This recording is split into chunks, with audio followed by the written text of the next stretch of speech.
Hey guys, before we get into the show, I am part of a podcast network now called Fourth Hand Media.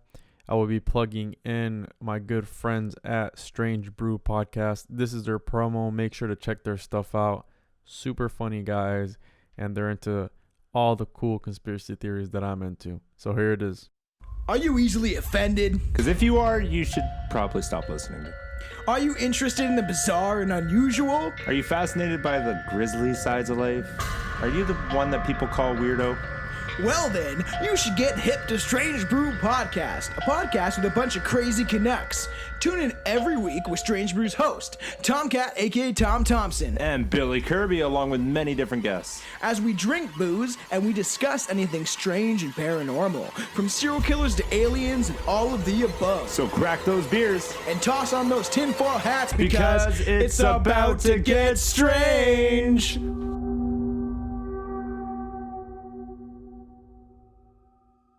Hello, and welcome to the fourth episode of the Juan on Juan podcast. I'm your host, Juan. On today's episode, we're going to cover a couple topics, but mostly it's going to be covering psychedelics and higher consciousness. I just got done talking to Jonas Rosen.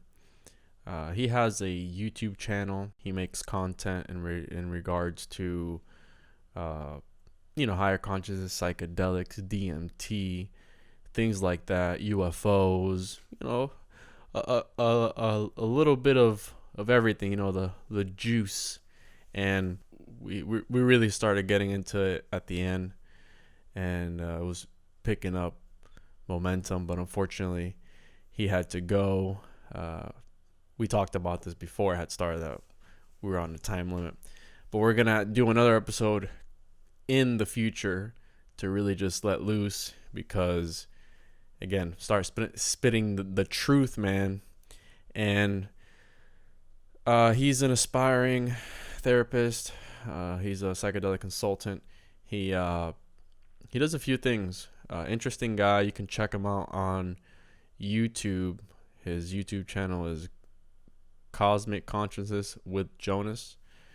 Follow him on there and watch his videos. He talks about a lot of different things, and he brings a positive message and just positive energy, which I feel a lot of people don't do with all the garbage that we see nowadays and on social media and stuff like that. People just wasting other people's time just because it feels like there's always a new challenge every other week, some stupid ass challenge. The be an idiot challenge this week. It's dumb. All for the likes. We talked about that. How we're conditioned in society to want likes, to always have that ego in the back of our minds, always eating away at us. And for as much as you always have people talk about, I'm not, I don't care what people think of me. Yes, you do. It's human nature to care about what people think about you, because it's always there. It's always eating away at you.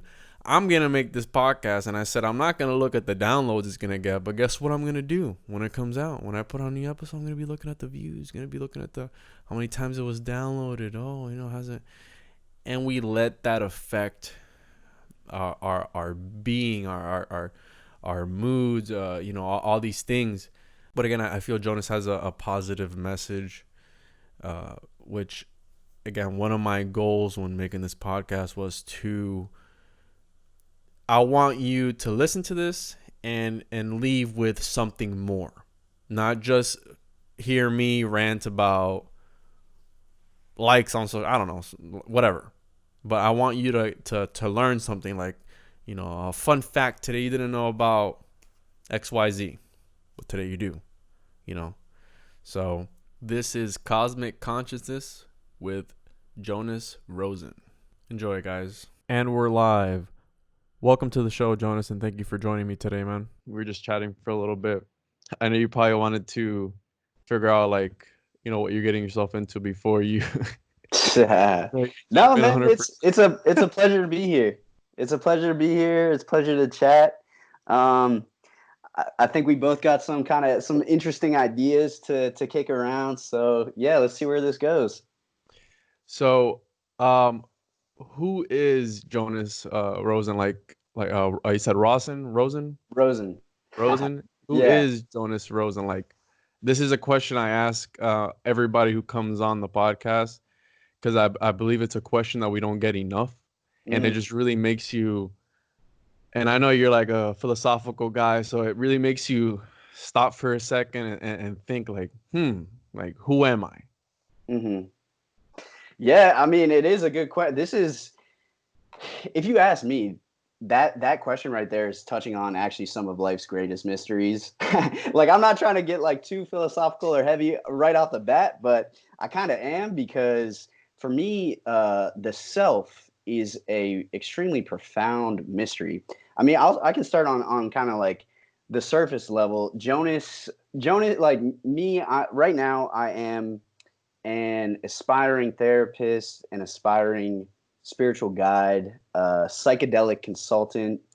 Um, I am the creator of a YouTube channel called Cosmic Consciousness with Jonas, where I make videos and different content that touches on a bunch of different topics, from spiritual awakening to psychedelics and meditation and spiritual insights and all this stuff. So I've spent a lot of time thinking about spiritual awakening, and I mean, I would just say like life's greatest mysteries. Like, I've since a very young age, I've always been really fascinated about the big questions.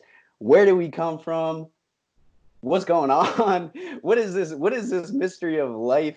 Like, what are we doing? Where we come from and where are we going, you know? And yeah, I mean, I do really think that over kind of years of like just trying to absorb and learn as much as I can and explore different topics, I have come to see the mystery of the self as one of the greatest mysteries in existence. Like, it's easy to say like I'm Jonas Rosen and this and that is my identity, but yeah, I've come to see that there's like a deeper essence to our being, like pure consciousness or awareness, like the life force in our body, the spark of life.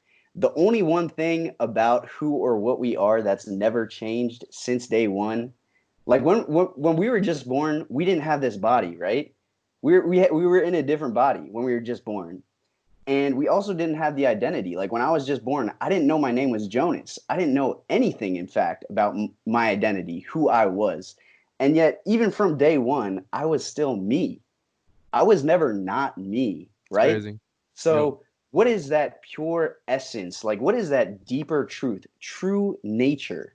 What is that? Like, what is that deeper truth to who or what we are? And for me, like, that's why I say it's a mystery, because ultimately I think it's beyond thought. Like, what is that pure life force, that pure consciousness? And I mean, there's many different answers to that question. There's many different approaches to answering that question.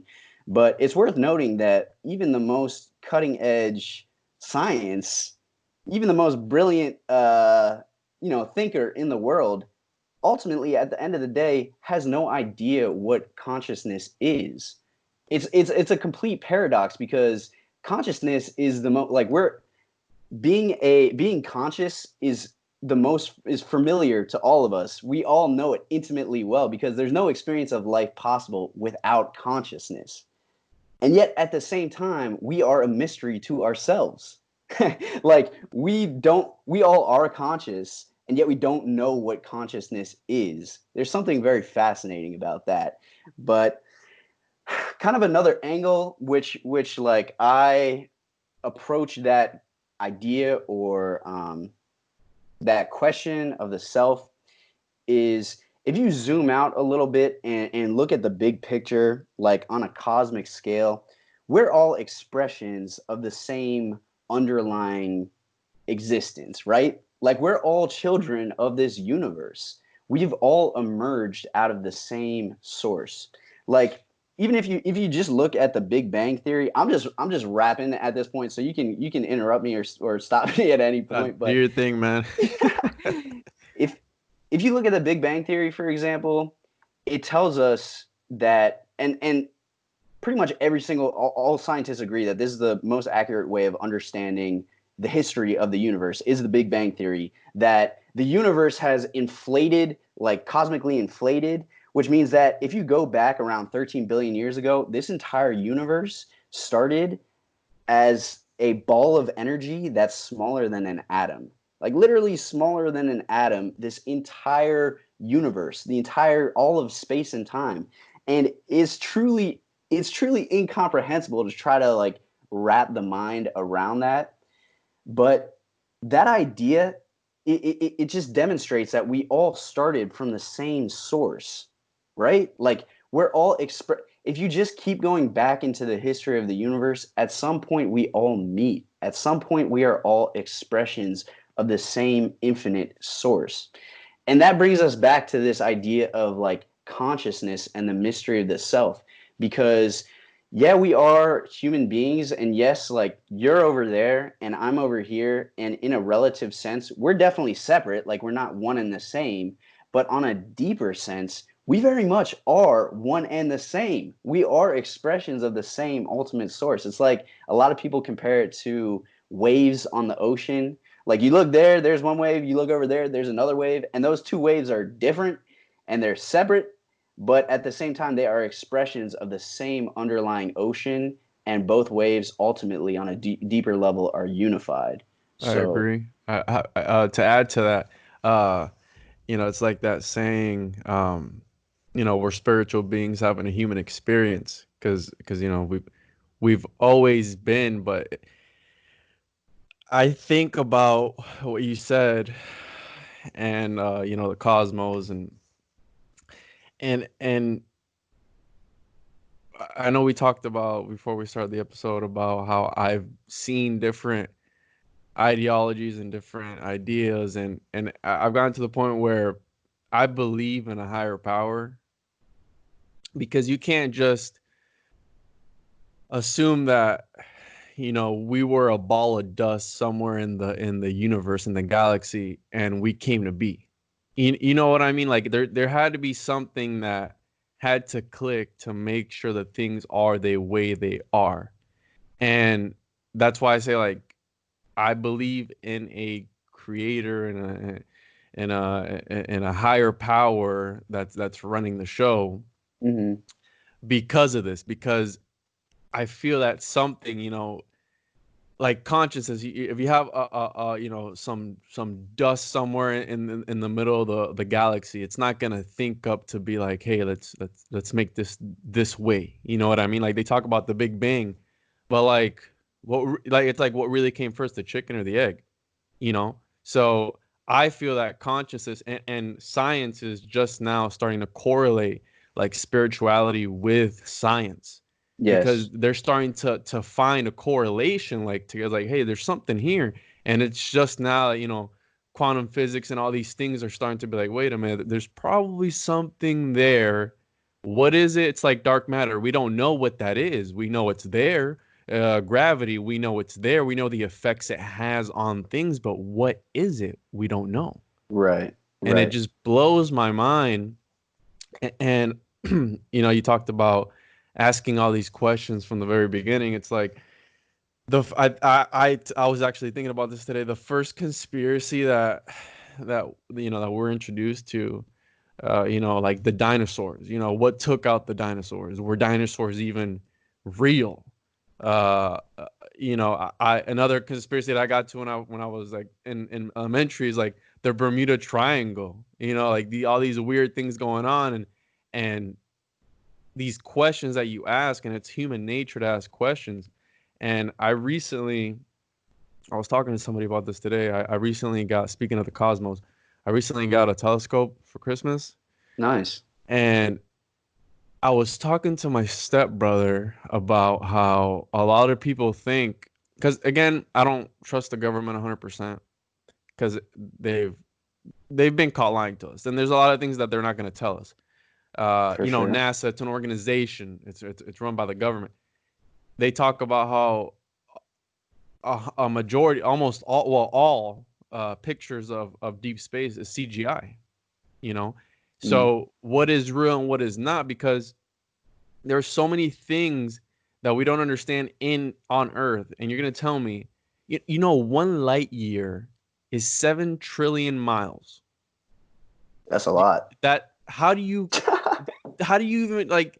There's 1,000 miles from where I'm at to New York. How do you even begin to comprehend a trillion, 7 trillion miles? You know what I mean? Like it's like what?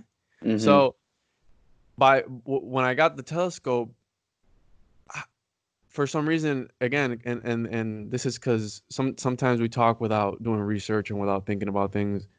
I thought for some reason nebulas didn't look the way they look, but guess what? They look the way they look in the pictures. You know, it's like out. You know, you can go out and look at the Orion Nebula, and it literally looks like the pictures of nebulas.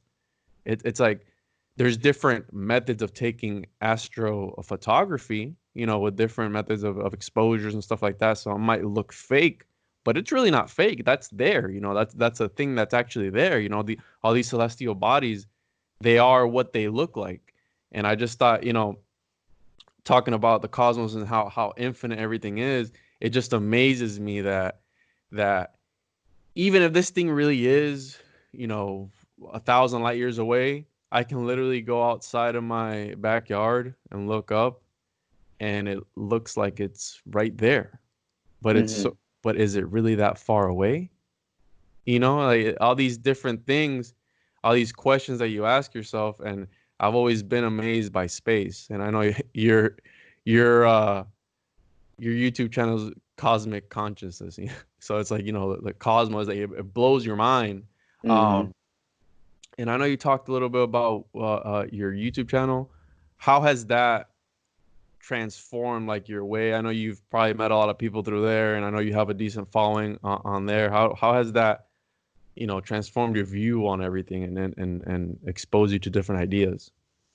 Oh man, that's a really good question. Well, I think anytime that when I first started, like it's transformed me more profoundly than I ever could have imagined when I first got started, because it pushed me out of my comfort zone in a really big way. Anytime that you are creating something, like basically anytime you're following your dreams in a sense, anytime that you're trying to create something and manifest something and put it out into the world and like put your heart into something and then share it with people, along the way, one, you're going to face self-doubt. Two, you're going to face fear of failure. Three, you're going to face fear of judgment. um, Four, you're going to face insecurity. All these things, like all these like inner, I don't know, it's like an emotional awareness, or it's a self-awareness is what it is. It's like a self-awareness that, and this is probably not the answer that you thought you may have been getting, but like Well, we honestly, talked about it. It's hard creating content because it's art. yeah, yeah. It's something that I think a lot about, because when I first got started with YouTube, I just wanted to make videos, and like I had messages that I wanted to share. I had like ideas I wanted to explore, and I just wanted to make videos. I was just like excited about the idea. But then within the first couple of videos, I realized like, oh wow, okay, I'm actually like, this is not as easy as I thought. No. I'm I'm feeling real insecure that all these people are just like leaving these comments and judging me and this and that. And you know, I was talking a lot about spiritual awakening. Like even for my first videos, it was really about kind of like exploring the mystery of the self, like everything that we were just talking about. And I was kind of like exploring this idea that the ego or the human identity is not the deepest truth to what we are. Ultimately, like there's some deeper truth or essence to our being. And yet at the same time, like that human part of me was still always worrying about like how people were judging me, you know, and always looking at the comments and looking at how many likes it had and this and that. And all of this is like the ego that in that same video I was just describing how it's an illusion. So like it took me a little while to realize that that is kind of paradoxical. That doesn't really add up, that I'm saying like, oh, this and that is the ego is just an illusion. And yet at the same time, I'm like, always worried about what people are saying or how Yeah, but many how you're many likes the conditioned. video has. You're conditioned to do that. Society does that. You know, you're Yeah, conditioned to. I don't know if you play video games at all. a little bit. Have you heard of Death Stranding I have not. by Hideo Kojima? Well, the guy who made Metal Gear Solid, he Mhm. made a game, and in the game, uh, it got a lot of criticism because, again, we're America, guns, everything's shooting, everything's modern warfare, Call of Duty, all this stuff. And this game, it's literally, and it sounds dumb, but you have to like play it to understand. You're literally going around post-apocalyptic United States. You're going around delivering packages. That is literally the game. You're like an Amazon Prime guy going around delivering, and it sounds stupid, but there's more to it than just that. It's the game itself, the gameplay, the storyline. I like it. I enjoy it. But the game itself, it has a a system where you can, so it's like online but not face to face online. So whatever I build in my world, for example, if I build a bridge in my world, you'll see it in your world, Mm, and whatever somebody else builds in their world will help me in my world. And there's a system where it goes up ooh, to it, you can go up to it and like it. mm, And in there was a part in the game where you collect like these old I guess data from different people, and they talked about that. It's funny because he talked about it in the game. It was like there was a time when people would get all euphoria from getting likes, and we were in a like based society because everybody, all they want is likes, likes, likes. Oh, how many followers you got? Oh, this and that. It's like we don't want to, because a lot of the times you have that uh, that thought process of, oh, I don't care what people think of me. I don't care about that. But deep down inside, it's like you said, you do care. So mhm. why are you checking how many likes you're getting? It's like I made this podcast, and that's one of the main things that I'm gonna try not to do. But it's bound to happen because it's human nature. It's like you're gonna put on an episode, or I'm pretty sure you do it. I mean, you put out an episode all the time, on YouTube or whatever it is, and you don't get the reaction that you thought you were gonna get, or Right. every hour you're checking the views, and it's like, you know, that's society. We're conditioned. That's what it is, and even though you don't want to let it put you down, it's gonna put you down. It's like it's always there in the back of your mind. Yeah, and there's nothing wrong or bad about that. Like you said, I mean, it is really just human nature, and we are very deeply conditioned to think and behave that way. There's nothing really wrong or bad about it, but the good thing about it is that through that, it's a challenge. It presents challenging emotional experiences, and that builds emotional awareness. That builds self-awareness, and it builds wisdom. So, like, that's something that I realized too through the YouTube channel. The process of creating, like, this sounds kind of cheesy and cliche or whatever, but the journey itself is as valuable and significant and important as the final product or whatever content you end up creating, right? I realized that just through the past couple of years of trying to make these videos aside, like however the videos turned out, that aside, just that undertaking, that project of like trying to put myself out there and like squeeze out all my creative juices into this content, that itself has helped me grow and expand in so many ways. And you're gonna, as you continue to develop this podcast, you probably already have begun to experience that yourself, like how you have the finished creative product. That's one thing, and that's great. But then on the other, you also have like the experience of actually creating that product, Hmm. and that will again and again throughout our life, in minor ways and major ways, that will affect our experience of life. Well, the reason I wanted to start this podcast, because like I told you, that personal renaissance, and you're talking about the experience. So right now I'm experiencing this conversation. It's already changing the way I'm looking at things, listening to your ideology, you're listening to me. It's an experience, like you said. I want to share that, whatever I learn from wherever, as long as it's beneficial and it doesn't cause harm. Because obviously I believe in the law of attraction. Words have power. And I recently took a break from social media, and it was amazing, because I think it's the rudest thing when you're trying to talk to somebody, and I don't feel people talk anymore. I don't feel people read books anymore. I don't feel people do any of that stuff. And I took a break from social media, and it felt so good not to have to check your phone every 2 seconds or worry about this or worry about that. But again, we're Yeah. so conditioned, and there's so much garbage. There's more garbage on social media than there is good.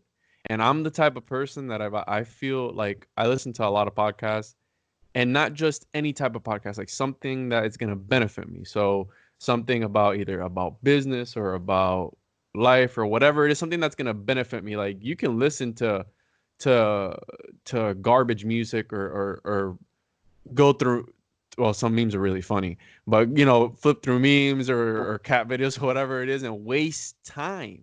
Knowledge is power. So every second of the day, if I'm not on the phone for work, I'm learning something new. I'm expanding my knowledge and my mind. Mm-hmm. And that's one of the things I wanted to do with this. I don't want to just bring a podcast that I want to make it fun, but at the same time, I want people to learn. I want people Mm-hmm. to when they finish this podcast, they got something out of it.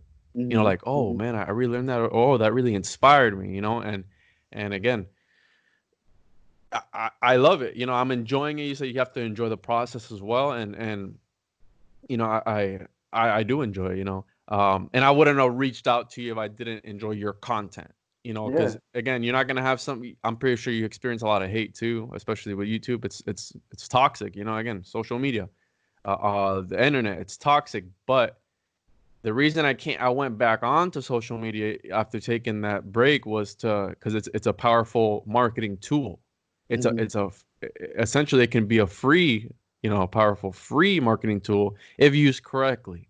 But if you're on there spreading hate or posting stupid things, then how far are you gonna get? It all depends on what you want to convey out there and put out there. And the only reason I came back on it was to promote my podcast. You Mm-hmm. know, get on there and make a Instagram for it and start pushing it, because I'm sure, as you're aware, getting a following, it doesn't happen from night to day. I understand that, but guess what? I'm just gonna stay in my lane, worry about what's going on now, and again, enjoy that process of That's it, creating man. content and That's the just way to do it. enjoying it. Because what's the Yep. point of I was reading a blog today about some guy who puts out he puts out material about like Gnostic views and religion and stuff like that, and mysticism and all this stuff. And one of the latest posts was that he was shutting it down because he's not getting a kickback from it, and he's not getting monetary gain from it. And I go, that's where you messed up, man, because you're looking at it as a business. It's not a business, dude. Just make content, man. Just put it out there. It's not easy. Right. It's not easy finding people to talk about things with me. It's not gonna happen. Just do it. No, but the guy apparently shut down. This was like a year ago. Shut it down and like stopped making stuff because he wasn't getting enough Patreons or whatever. It's like, really, bro? Everybody wants to make it. Everybody wants to be that Joe Rogan. Everybody wants to be that, a million followers, a million subscribers on YouTube. But guess what? It takes time. And just any business really takes time, and then you have to brand yourself as well. Um, what? So all that aside, what is, for somebody who really isn't into the spirituality and stuff like that, what is higher consciousness to you? Like, is there even a higher consciousness? I know that I love ancient civilizations, and Mm-hmm. especially the Egyptians. I want to read a quote too that it's going to relate to some of the things when we start talking about psychedelics. I know you're probably into Terence McKenna. Of Um, course. Says psychedelics are illegal not because a loving government is concerned that you may jump out of a third-story window. Psychedelics are illegal because they dissolve opinion structures and culturally laid down models of behavior and information processing. They open you up to the possibility that everything you know is wrong. So I know you're a big advocate in psychedelics, and the Egyptians, for example, they viewed higher consciousness as sacred and a thing that and again, there's there's records of this all over. For example, the Blue Lotus, how they made a tea with that, and they had a psychedelic experience with that. Uh, a lot of art that you see from back then, especially, there's correlations of it being, that looks like a DMT trip. That looks like this, that looks like that. What is higher consciousness to you? As far as that goes. That's a really good question. Well, I mean, there's a few different kind of layers or levels to it. I mean, just for the sake of explaining, I guess you can kind of start on a human level, where higher states of consciousness, I would associate with more positive emotional states generally. So things like love, peace, presence, compassion, awareness, freedom, gratitude.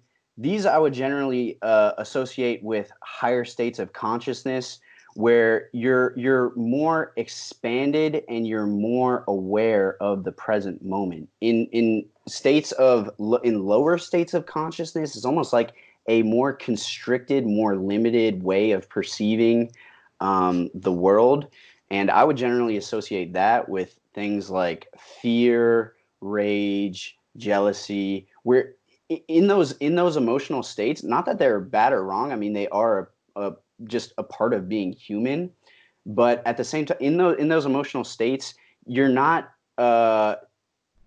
It's not really possible to connect to that more expansive perspective of the fact that, like, the bigger picture of how miraculous life is and how much there is to be grateful for. I would say, I think that higher states of consciousness go beyond, like, this is just my perspective, but I do think that consciousness ultimately transcends our humanness. Like, this is kind of what I was saying earlier, that consciousness is cosmic. Consciousness is transcendent. Like, in the same way that I always compare it to a computer. Just like how a computer doesn't produce the electrical current, a computer needs electrical current to run, to be animated, but it doesn't generate the electrical current. And likewise, I see the brain biocomputer.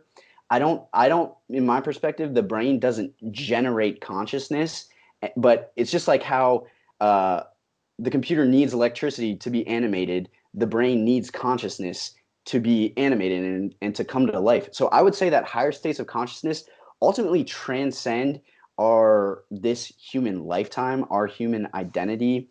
And through psychedelics and through, like, spiritual practices, and there's many like meditation, and there's many different ways of doing it, but you're accessing a state of being that it's an expanded state of awareness. So it's literally like your perception is expanded. You're more aware. It's kind of like the best comparison that I could give for higher states of consciousness is like a person who, like, the mountaintop view. When you're on top of the mountain, you're going to have a much bigger view than when you're on the ground level and you're just starting to hike up the mountain. If you're in that bird's eye view, then you have a much more expansive perspective. Like, that is a higher state of consciousness, is that expanded perspective of life as it is. And commonly associated with that are all these, like, more positive emotional states, like liberation, like joy and love and compassion, and all those more positive emotional states naturally emerge from these higher states of consciousness. And I would say partially because, like, the more that you have this kind of bird's eye perspective, the more, like, viscerally apparent it is that life is a complete miracle.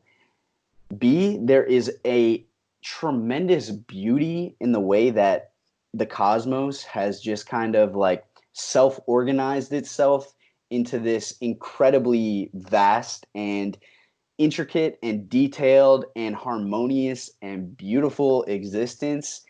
And also you see, like from expanded states of consciousness, you also see like from that bird's eye view, you see the oneness of all things. Like you see that it becomes very clear that everything is interconnected. Everything is this is the cosmic perspective. This is the cosmocentric way of seeing the world, that we are all expressions of the cosmos, that our individual consciousness is an expression of like a deeper unified existence.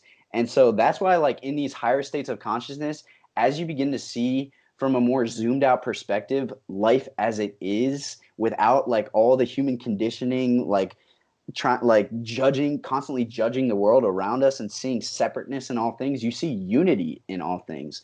And so you naturally tend towards love and joy and compassion.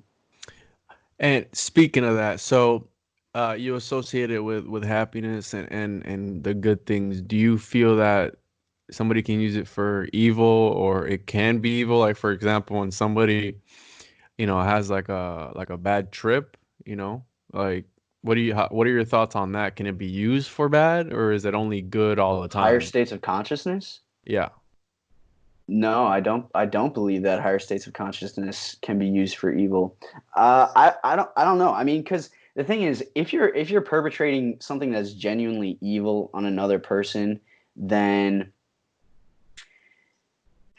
You know no, what I that mean though? It's like that can it that's that that's not. I would not at all call that a higher state of consciousness, because like what is the intent behind that? What is the goal or objective, like, or what is the reason why that violence or that cruelty or that evil is being perpetrated? That can only ever emerge, this is my perspective, that can only ever emerge from unconsciousness, Mhm. from illusion, from misperceiving the world and misperceiving life.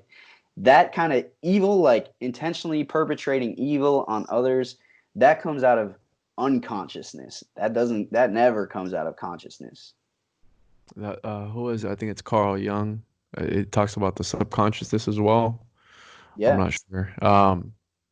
But yeah, so do you feel what are your thoughts on psychedelics, as far as like what do you think they were put, because again, they, I have a lot of people talk, oh well drugs, are you putting chemicals into your body, this and that. It's like, well, everything that happens, our biology, our human body, our life, and what we're seeing right now, what I'm thinking, how I feel, it's all a chemical reaction, Exactly. and these things, again, these things, they grow. For example, mushrooms, psilocybin, whatever it is, whatever type of mushroom that you take, psychedelic, it grows in nature.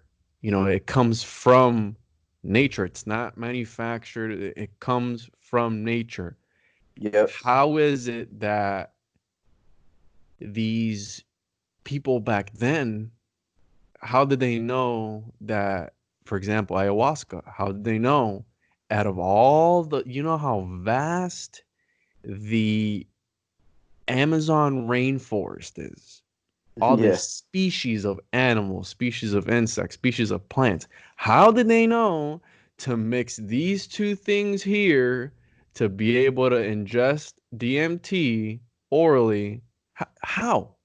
You know what Yeah. I mean? Like that, it's crazy to me. Like It in the is. 21st century, right now, I have a supercomputer with me at all times. I have my phone, I have my Apple Watch, I have a supercomputer on me all the time. I can access whatever information that I want right now. I can literally just a push of a button find out any answer to anything that I want to find out. How did people do it back then? Yeah. There was no smartphones. There wasn't even, people navigated with the stars. Yeah. They looked up and said, okay, that's Well, amazing. I completely like, yeah, and that's something I've thought a lot about myself too. And actually, people have done the math, and like the probability of that, because in order to make in order to make DMT orally active, you have to combine a plant that contains DMT with another plant a vine that has an MAO inhibitor, an enzyme inhibitor that stops the enzymes from in the stomach from breaking down the DMT. It only like DMT is only orally active in ayahuasca if these two very specific plants are combined, as you were saying. That's And some insane. people have actually like run the numbers on it, and the odds of them finding that exact combination is something like one in like hundreds of billions. It's ridiculous. That's And crazy. and actually, if yeah, it's like winning the Powerball lottery like multiple times in a row. It's ridiculous.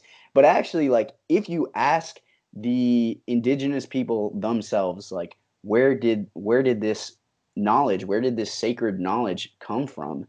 They say that the plants told them, like the plants That's communicated insane. this to them, like the spirits of the plants have communicated this knowledge to them and have shown them the way thousands and thousands of years ago. And that, I mean, in these indigenous societies, they really did. That's something that we are lacking completely in the modern Western world, is this connection to spirit, is the connection to like Mother Earth and the sacredness of life.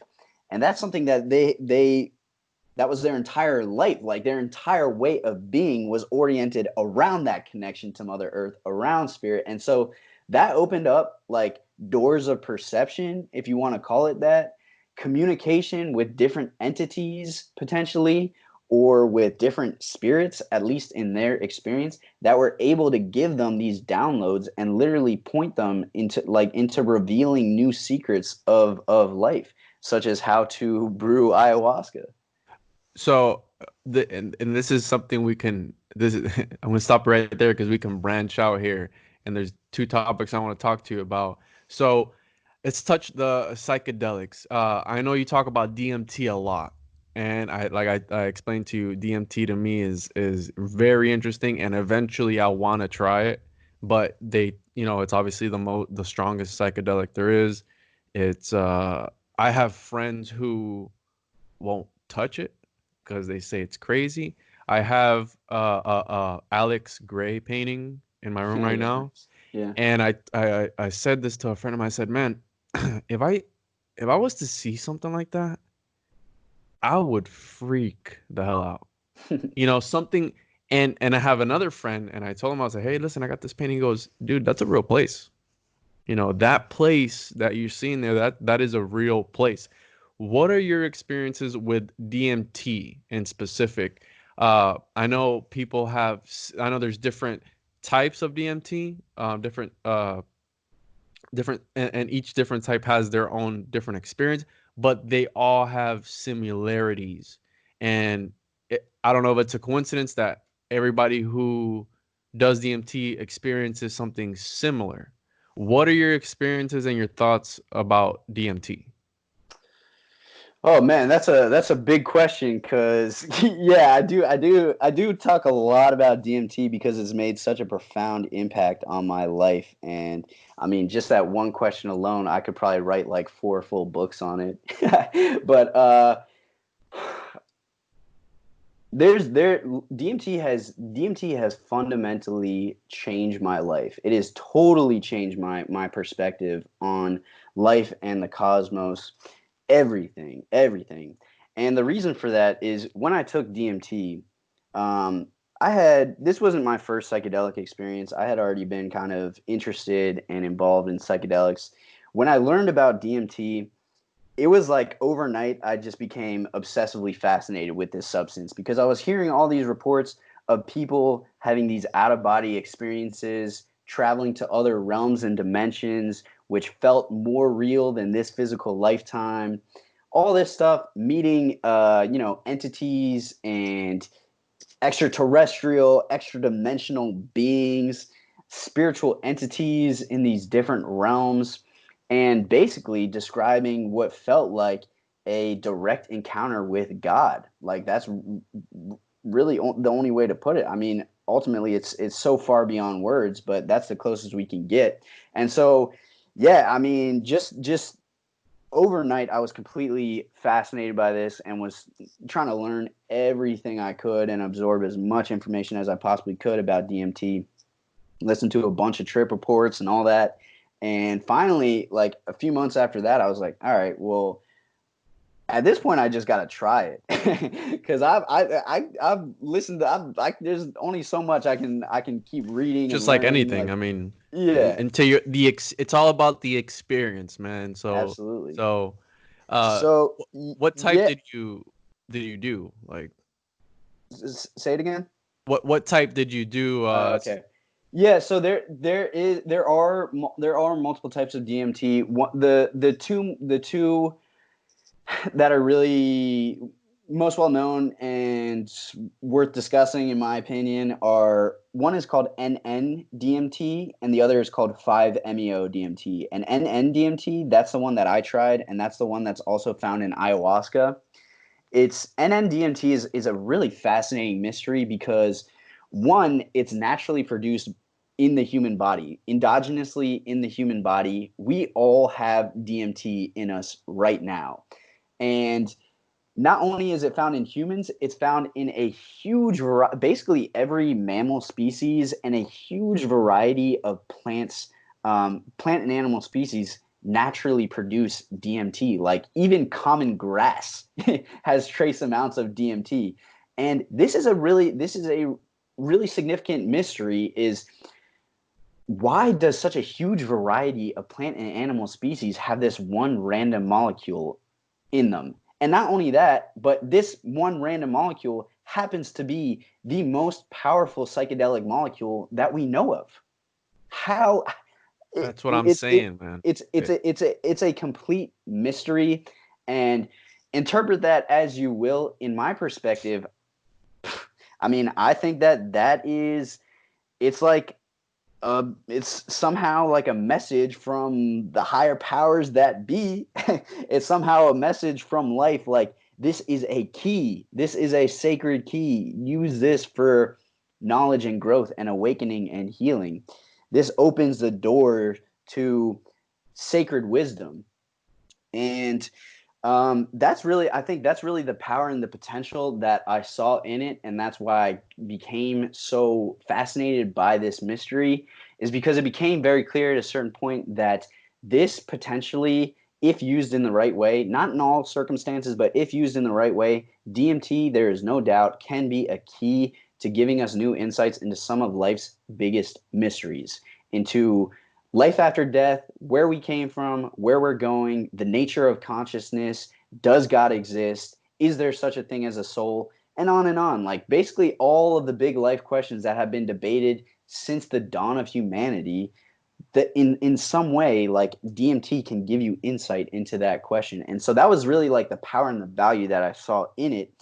And once I finally had the opportunity to try it, like it was every bit as unbelievably incredible and insane as I had thought that it might be, but actually, in fact, even more so because like words can never do it justice. It's like trying to explain color to a blind person, like, or trying to explain what the flavor of lemon tastes like to someone who's never tried it. I could talk on and on and on, but until you taste lemon for yourself, you're not going to truly know. As you said, it's all about the direct experience.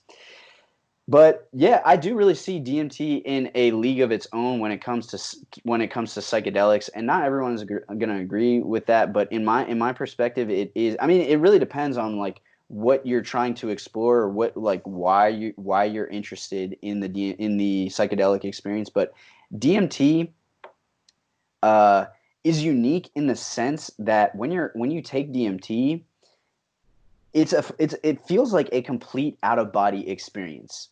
Like with most psychedelics, um, unless you're doing like a really high dose, if you're taking psilocybin, LSD, mescaline, you absolutely have these really like profound and sometimes out of body experiences. But in my experience, when I've taken these other psychedelics, although I have like very intense experiences, I still am very much grounded in my body, in this reality the entire time. Like everything will be intensely psychedelic, and it will be like significantly altered state of consciousness, but I'll still firmly be grounded. Like it won't feel like an out of body experience.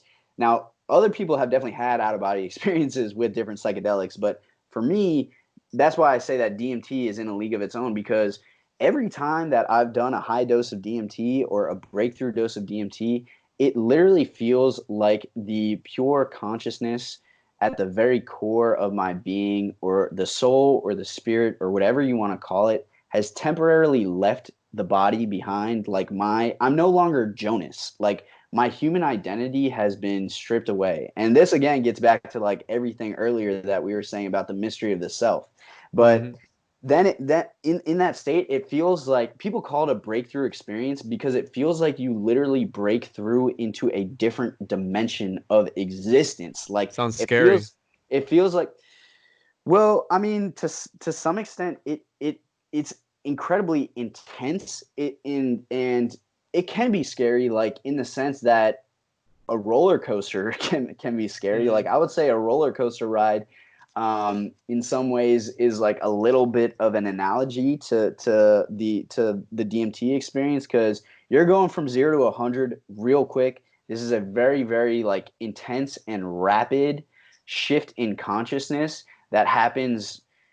That's another thing that distinguishes DMT from other psychedelics. Like DMT, when you smoke DMT, ayahuasca is different from the pure smoked or vaporized DMT experience, but it within a few heartbeats, within a few seconds of taking that first hit, you feel it. Like your entire body it feels like the energy or the life force in your body has just been turned up to full volume, very intense. And as you take usually people say take like 3 or 4 big hits of DMT, and that's like a breakthrough dose. And with each progressive hit, like the experience, it just jumps up like further and further, like in greater intensity. And in some ways, yeah, it is scary. It is. And like I would say that no matter how many times I've done DMT, every time I have the opportunity to do it again, I still feel some anxiety. However, it always fades away so quickly, like within doing it, because it's so incredible. Like what's being revealed to you. It's so amazing and incredible. And in some ways, you have to kind of take that leap in order to,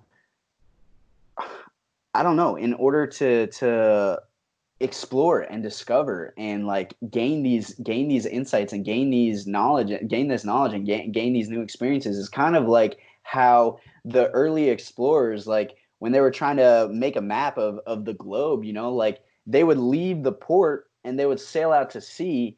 And at some point you have to feel like at some point that coastline is going to fade away. And until you like keep on sailing out of the sight of the coastline, like yes, it is a risk, but the rewards are great. And I would also say that through, again, it comes back to this same idea of like the the personal growth that comes out of going outside of your comfort zone and facing your fears and moving through fear, rather than like trying to run away in the opposite direction, is such a powerful experience. There's so much to be gained and learned, and like that's such a source of empowerment. If you face a great fear of yours and you move through it and you come out the other side and you say, you know what, I'm okay, I'm still breathing, baby, let's go, like I'm all good, that wasn't as bad as I thought, and like I have the power to face my fears and come out on the other side of it. Am I trying to say that everyone should do DMT? Absolutely not. Do I think everyone is in a place where they can benefit from DMT? Absolutely not. That's not what I'm saying at all. But like, I do think that DMT has so much to teach us about the nature of life and the mysteries of life, that at some point, like, you have to take that leap of faith. Like, you have to, I don't know. I don't know. The one of my favorite, and I've probably I've probably said this on every episode that I've recorded. My favorite quote by H.P. Lovecraft: "The oldest and strongest emotion of mankind is fear, and the oldest and strongest kind of fear is the fear of the unknown." So it's gotta, it has to do with what you said about taking that leap and doing things that outside of your comfort zone, and the growth that you will experience from that. Uh, Obviously, if it's something good. Um, is priceless. Have you done ayahuasca? Because I know the smoking, the vapor of DMT is like a 15-minute experience versus ayahuasca is like 6 to 8 hours. Yeah, Of ex- correct. I don't want to do ayahuasca because I hate throwing up, and I know one of the side effects. I think you get diarrhea and you throw up from ayahuasca. Not always. Not always. I've done it No. once and I didn't experience either. I didn't they call it purging. Yeah. Yeah. um in the ayahuasca community, it's called purging. Um and no, I mean, I didn't experience. I did do ayahuasca once. So I have much less experience with ayahuasca than with pure DMT, which I've done on a number of occasions. But yeah, it is a significantly different experience. I mean, the purging itself is not even necessary. Like I said, I didn't purge. I had a fantastic experience with ayahuasca, but the purging experience, again, it comes back to this, like, same idea of, like, part of the value in it is because it is uncomfortable. Like, and there's so, like, it's the same idea where by going through a process that in the moment it's uncomfortable, you come out on the other side and, like, you've gained something. You heal deep wounds through that process in a way that can't be done any other way. It's like you're going to the dentist, or, what, even like, make it even more intense. Let's say, like, you've torn a ligament and you need to get surgery. There's nothing comfortable or enjoyable about that process. Mm-hmm. There's nothing comfortable or enjoyable about going to the dentist, right? And yet we do it because, like, we heal through that. We heal It's through that. We necessary. we Mm-hmm. grow. Yeah, it's a there's no other way to gain that. Suffering has a lot to teach us. Like, suffering, when used skillfully, when received and navigated in a skillful means, has so much to teach us, and there is a lot of healing and growth to be gained from that. And that's part of the value in the psychedelic experience in general. A lot of people say this about ayahuasca, but the same is true for, like, different for psilocybin and different psychedelics. These can be some of the. It's not always a joyride, like, Mm-hmm. So I these said about can the bad be. trips, people experience, but it's all about the mindset before you go into the experience. Because again, I believe mind over matter. The mind is a powerful thing. Words are a powerful thing. So whatever you say is gonna manifest itself. And if that day, and this is why I haven't done any, because if that day I was having a bad day or I was thinking negatively, and you go into that experience negatively, you're not gonna have a good time. It's Right. not gonna happen, and you have to be, uh, clear headed. Like, even before I start the podcast, I try to clear my mind, so I can focus on the task at hand. Mm-hmm. I want to be able to not be zoning out. Mm-hmm. Really take in that message and digest all that information. Yep. And again, I believe that psychedelics are, they should be. I don't mess with the occult. Like, like, I don't mess with that stuff because it's a sacred thing. It's powerful. It doesn't mean I don't believe in it. I definitely believe in it, but it's like, it's one of those things where it's like, I'm not gonna mess with that. You know what I mean? Because that can open you up to negative energies and stuff like that. Yeah. Um, Well, and I wanna add something in there. Like, I would say that, I mean, and again, this is just me, like, speaking from my experience, my perspective. Going into the psychedelic experience, I think that a key word for me is surrender. And like, it's not a surrender as in the sense of giving up. It's surrender in the sense of coming into full alignment, coming into full conscious alignment with the natural unfolding of the experience. And sometimes, like, even if you're having the best day of your life, and let's say you're having a psychedelic, like you decide to take psychedelics on a certain day, and you're having the best day of your life, we still ultimately don't really have control over the way that, what comes up. Some The things are going to universe come is up that, random. we don't expect. And so, like, the reason I say that is because it's important, I think, to be open to whatever comes up. And that might be some, like a difficult experience of, like a childhood memory that was really disturbing, or like some sort of like painful experience, or a relationship comes to mind that we really need to like improve or change or do this and that. So like the psychedelic experience, our mind is a vast ocean. And Mm-hmm. like there's so much in the subconscious and unconscious that obviously it's in the subconscious, we're not aware of it presently, but it's there. And like it may arise in the psychedelic, anything may arise in the psychedelic experience. So I would say that, like, really being open to just going with the natural flow of the experience. And again, like, if a difficult or challenging experience does arise, like let's say you do start to feel like a certain type of sadness, or like some sort of like, it's really letting it move through you rather than resisting it and saying like, no, I want to have like a good experience. Yeah.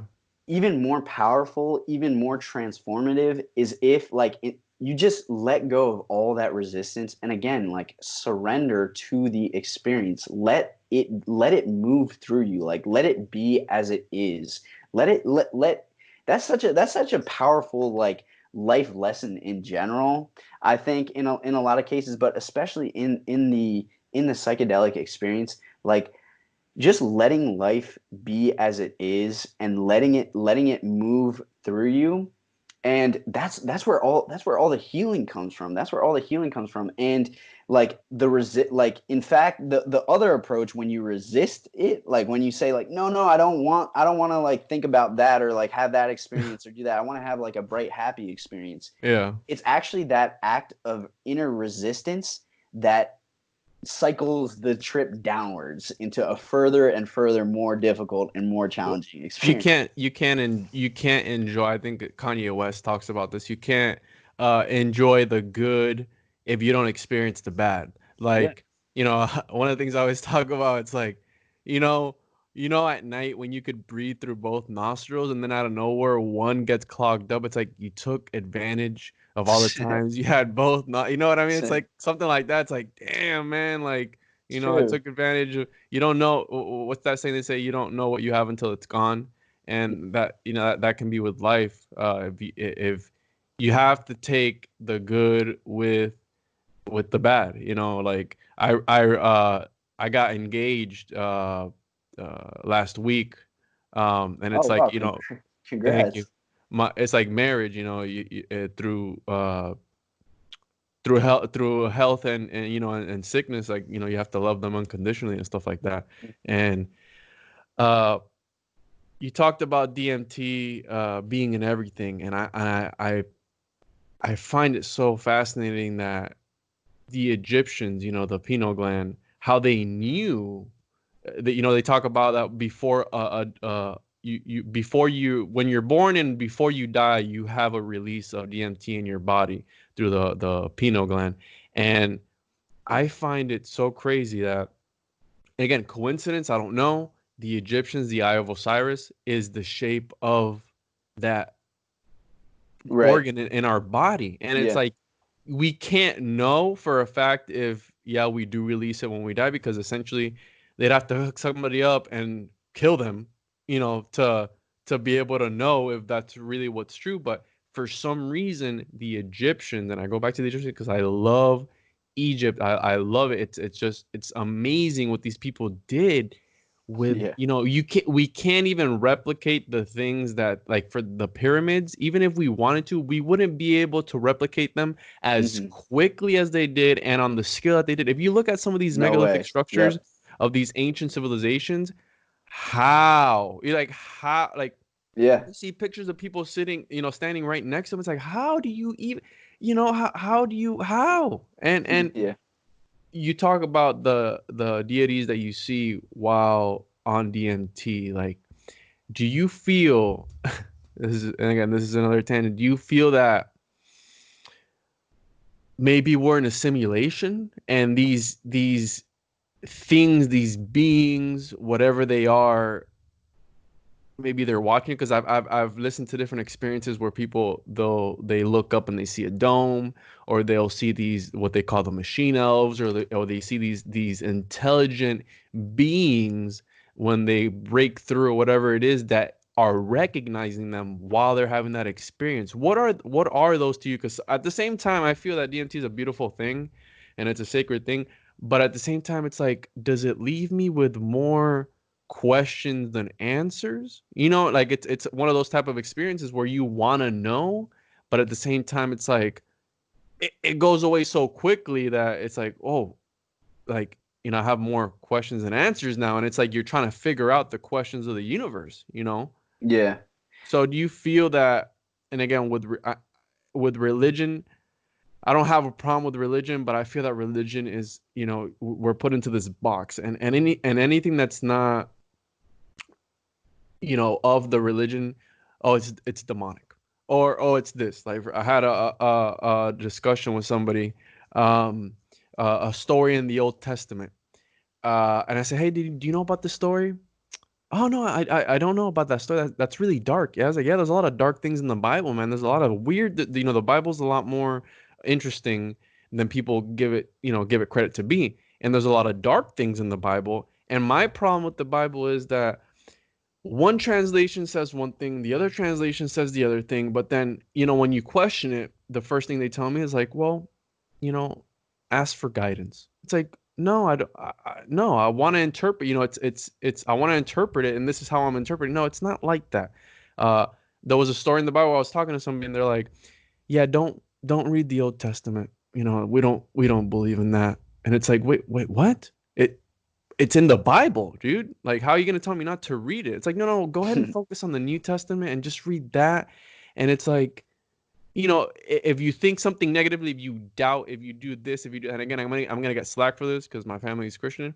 But you know what? I'm thinking outside the box. It's like, what if? How do you, I asked you about the deities that you see. What do you feel? Do you feel, what are these things? Are these, are they the creators? Like, what are they there for? And like, why do you think that people see them when you have a breakthrough?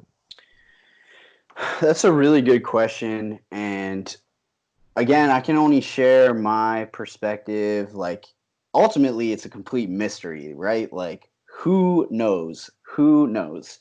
Um, in my experiences, I would say that, first of all, it's important to understand that, yes, in DMT experiences, this is one of the most commonly reported characteristics of DMT, is that when you enter these DMT realms or these alternate dimensions, whatever you want to call it, almost always you do have this entity encounter experience where these other realms and dimensions of existence seem to be populated with intelligent beings who we are then, like, in that experience, interacting and even communicating with, which is a very, very strange and bizarre experience. Does that happen to you? Yeah, absolutely, absolutely. On many times. And one thing to understand is that, like, in the same way that um, planet Earth has incredible biodiversity, these other realms and dimensions, like, multiply that biodiversity by a trillion, and just keep going. Like, like there's no way to quantify it, obviously. I'm just saying that just to like paint the picture that this isn't just like one uniform place and one uniform type of being. It's we're talking about like the multiverse, like multidimensional, like the infinite cosmos. And there's always more. There's always something else. There's always something different. And so like it's very, very difficult to paint like a comprehensive picture of everything because well, yeah. So that's just to say that there's immense diversity in the types of beings that you encounter potentially I in the got you. DMT experience, as Yeah. well as like what they are and what their I don't know, like cosmic place is. Like if you look at a little inchworm versus an ant versus a human being versus a blue whale, like each of them have kind of like a different place in the grand scheme of things, right? And like a different kind of like, I don't know if you want to call it life purpose, because like I don't know, doesn't inchworm have a life purpose? It's Yeah. just like a natural kind of expression of life, for of the miracle, the mystery of life, for whatever reason. For whatever reason, life would not be life, existence would not be existence without that inchworm. And the same is true for you, and the same is true for me, and every atom in existence, in my perspective. But I Go ahead. yeah, so I mean, like there are a huge range of different kind of entities like in the DMT experience, and each one of them has kind of like a different place or a different kind of role, especially a different kind of role in respect to you, like the visitor to these realms. I mean, some of them do feel like spiritual beings, like angelic spiritual beings. Some of them seem more like demonic spiritual beings. Yeah. Some of them seem more like extraterrestrial, like an extraterrestrial race of creatures, or an So extra crazy, dude. dimensional race of creatures, or like even like weird things like imagine the inchworm in the like the alternate dimension equivalent of an To the inchworm. top of the pyramid. It's like the top predator, you know, it's like, I oh don't know. yeah. I mean, maybe like in somewhere in existence there is a place where the inchworm is at the top. Yeah. I don't know, I, but I believe in that. I believe in I believe in the multiverse. I believe that we're living our life a million times over, and when we have deja vu, it's just echoes in the void, because we've already done it 1,000 times before. You know, I believe in yeah. that. Yeah, well, I mean, that's one thing that DMT very, very clear. If there was a clear insight from DMT, one of the very clear ones is that there is so much more to the mystery of life than what we can immediately perceive. There is so much more to life than a physical universe. This physical universe, as vast and infinite as it is only the tiniest tip of the iceberg. Beyond what we can perceive, beyond the physical universe, beyond anything we can even ever begin to dream up or imagine or fathom, this is just a tiny drop in, like, imagine this entire universe as a grain of sand. That's what it is in the Hmm. bigger picture of things. There is this, it's infinite. The Just mind cannot, look up at the stars, man. You know, yeah, go somewhere where there's no light pollution and just look up. And yeah, it's I find it, you know, again, and I told you, I'm super intrigued by the cosmos and space, that you know that we're alone out here.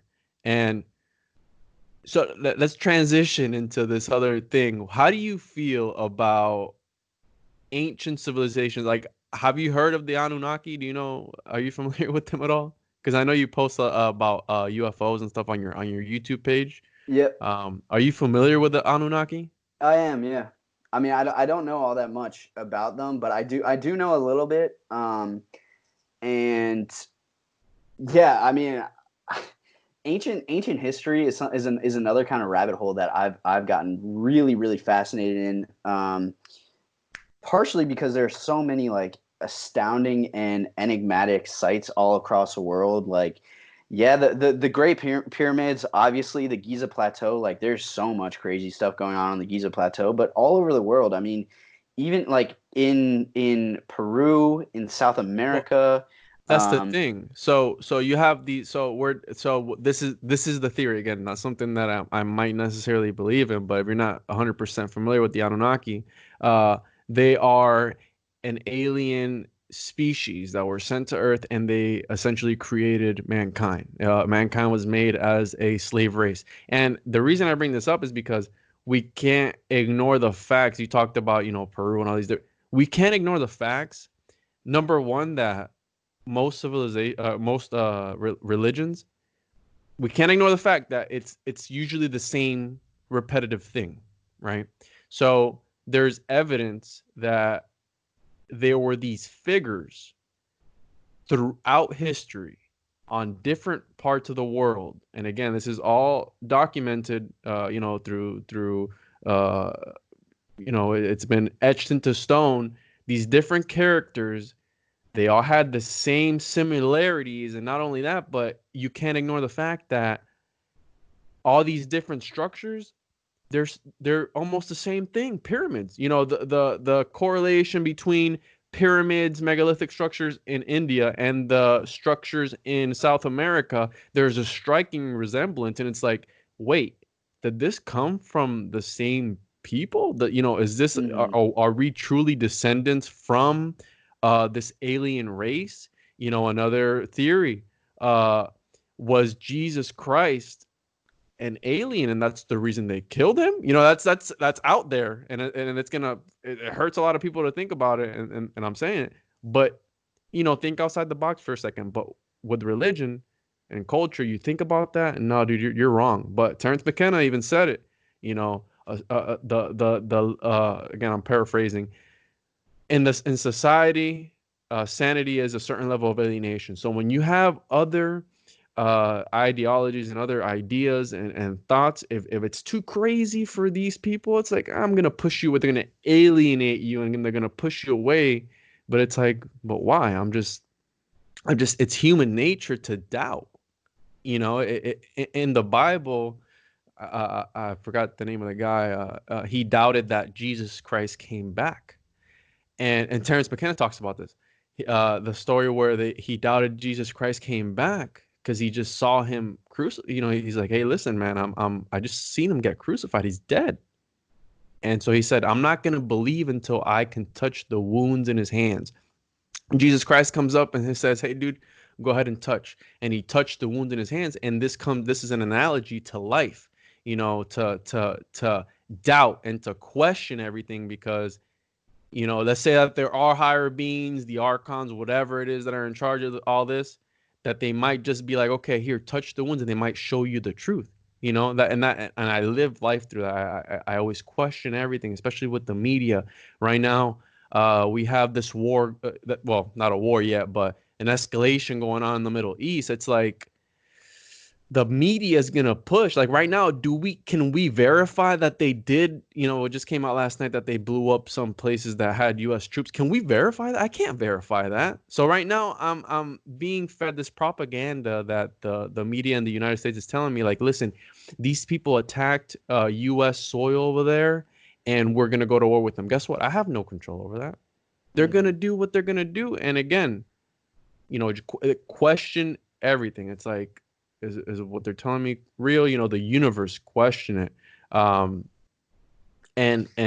the Anunnaki it's just so mind-blowing to me, and like I told you, that's why I believe in a creator and in a higher being, because man is imperfect. A religion is a multi-trillion-dollar industry. It's just like the cure to cancer. They're not going to put that out there because it's a business, man. It's a business. These things, they're not going to get snuffed out because they need it. The big pharma, that's a multi-trillion-dollar industry. Religion, multi-trillion-dollar industry. They can't take it out. They have to indoctrinate you, and they have to keep you in line to make sure that you're a robot. And once you step out of line, and once you start doing other things, maybe that's why psychedelics are banned. Yeah. And maybe it is, maybe it's not.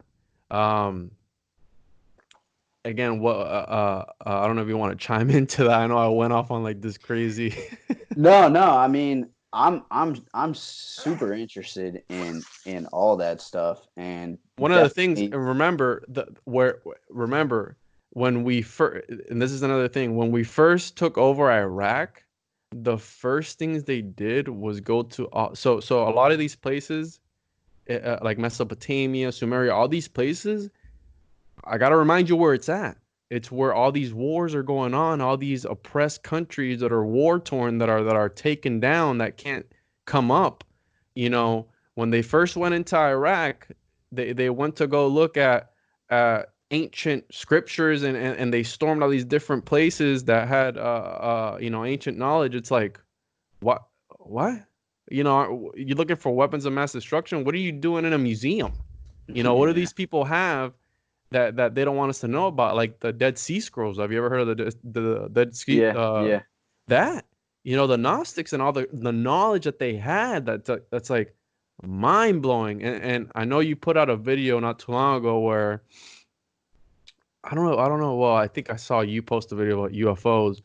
But I also heard this other person talk about, if we find out UFOs are real or aliens are real, that it'll change religion as we know it.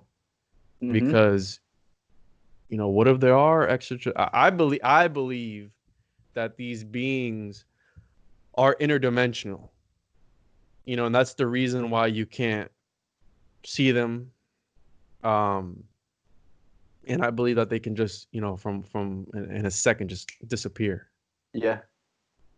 Um, but yeah, that's my rant about that. Well, I mean, I could rant about a lot of that as well. There's so much to be said there, obviously, as well as, as you were kind of mentioning, some really fascinating interconnections between We ancient can't ignore it. history We can't and ignore them. They're there, and I'm just yeah, there's a lot to be said there, and I would definitely like to pick back up that conversation at some point, because yeah, there's some really really fascinating connections between the UFO phenomenon and ancient history, the ancient history, the true history of planet Earth, the true origins of humanity as a species. We think we got the answers. We think we got the history down. We don't know anything. no, we don't know anything. Don't know anything. Like, we think we got all the answers. We think we know human history. Like, there's no secrets left about the history of humanity and planet Earth. Oh no. What That we'll do is is further we'll from the we'll truth. set up to do another episode, sometime in the future. Before you go, let the people know where they can find your social media, your YouTube, stuff like that. So if they're interested in what your work, because I believe that people would benefit from it. Where can they find you, and on social media or YouTube or whatever it is? Thanks. Yeah, I appreciate that. My YouTube channel is called Cosmic Consciousness with Jonas, Jonas. And from there, I mean, that's probably, like, you can find my email. My website is on there too. My website's just jonasrosen.com. And um, if you head over to my YouTube channel, you can find my email on there, and definitely feel free to reach out. I'm always happy to talk about this stuff because, yeah, it gets me fired up. I love talking about this stuff. I appreciate you taking the time to talk with me today, and hopefully in the near future we can do another episode and talk about ancient civilizations and stuff like that. But I feel that we had a good conversation today, and Yeah. it was refreshing, and to talk to somebody who has firsthand experiences with this type of thing. I really appreciate it. My pleasure. My pleasure. Yeah, it's been fun. It's been a pleasure. I enjoyed it as well.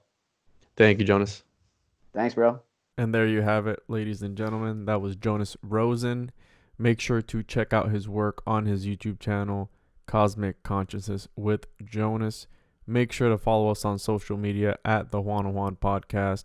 Shoot me an email if you want to be on the show, or if you have anything interesting to talk about. The Juan Podcast at gmail.com. And as always, thank you for the support. I appreciate the negative, the positive criticism, feedback, whatever. Make sure to leave us hopefully a 5-star review wherever you listen to your podcast. If you feel otherwise, leave it as well. I appreciate it all. Doesn't really matter to me. But until next time.